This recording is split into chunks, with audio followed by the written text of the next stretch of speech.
தென் சென்னை லோக்சபா தேர்தலில் சிட்டிங் எம்பியாக தமிழச்சி தங்கப்பாண்டியன் மீண்டும் திமுக சார்பில் போட்டியிடுகிறார்.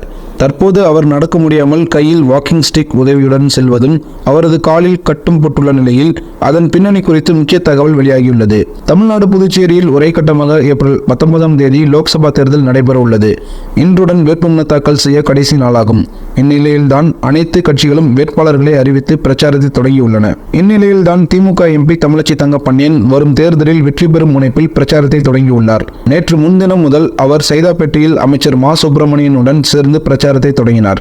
அதன் பிறகு நேற்று மயிலாப்பூர் சட்டசபை தொகுதியில் பிரச்சாரம் செய்தார். இந்த வேளையில் தமிழச்சி தங்கப்பாண்டியன் நடக்க முடியாமல் நடந்து சென்றார். மேலும் அவரது காலில் கட்டு போடப்பட்டு இருந்தது. கையில் வாக்கிங் ஸ்டிக்கும் வைத்திருந்தார். வாக்கிங் ஸ்டிக் உதவியுடன் தான் அவர் நடந்து வருகிறார். இதனால் கட்சியினர் மற்றும் நிர்வாகிகள் அதிர்ச்சி அடைந்தனர். இந்நிலையில் தான் கையில் வாக்கிங் ஸ்டிக் வைத்திருப்பது பற்றி தமிழச்சி தங்கப்பாண்டியனிடம் கேள்வி எழுப்பப்பட்டது.